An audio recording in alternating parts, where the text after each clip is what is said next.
Question 2. We're now going to have a look at another question where we can use the theorem of Pythagoras to help determine the perimeter of a triangle. And that's because by using the theorem of Pythagoras, we can work out the unknown values of the sides of the triangle. Let's have a look at what the question says.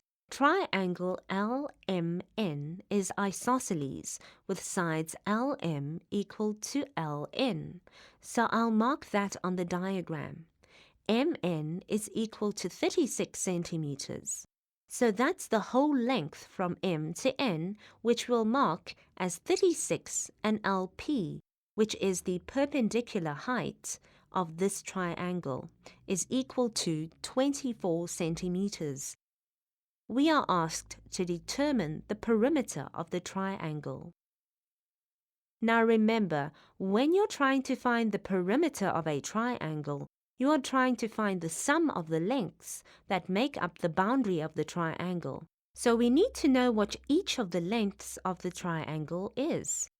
Because in this case we are dealing with an isosceles triangle, once we work out the length of LN, we would have the length of LM because those are equivalent sides.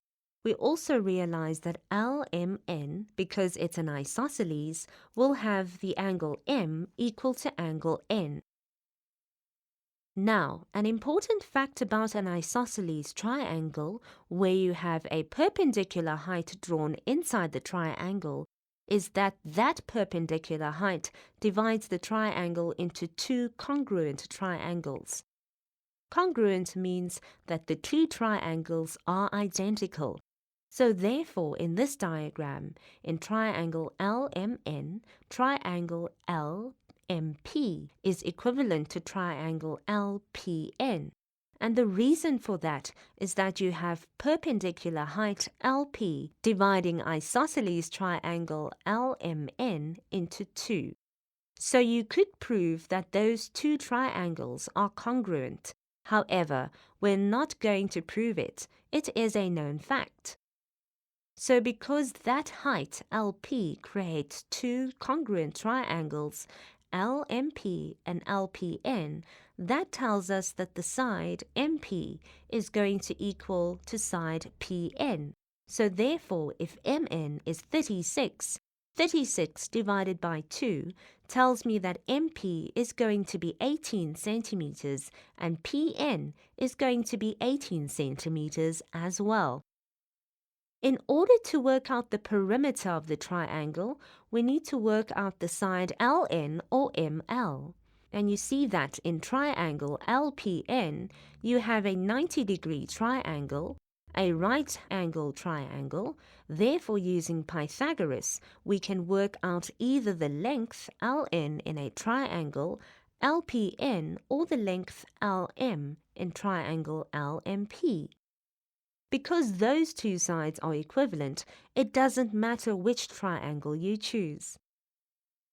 So, I'm going to work in triangle LMP, and I'll get from Pythagoras that side LM squared is equal to PM squared plus PL squared.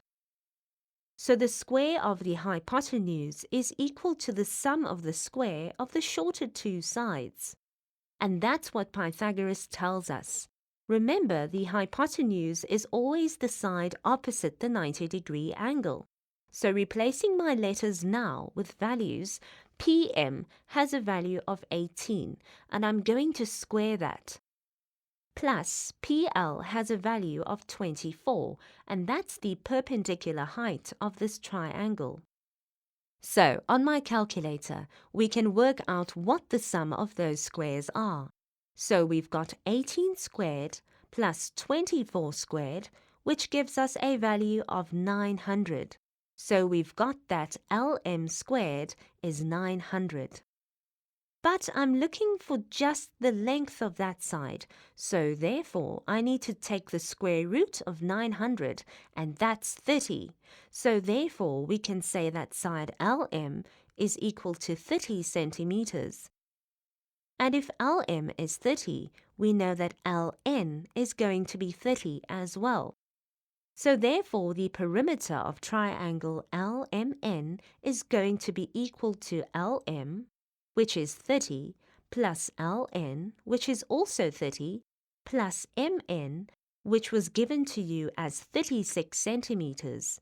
So adding those together, we get 96 centimeters as the perimeter of this triangle LMN. And you saw there how we are able to apply the principle and the theorem of Pythagoras to help us work out one of the sides of the triangle, which then helped us to work out the perimeter.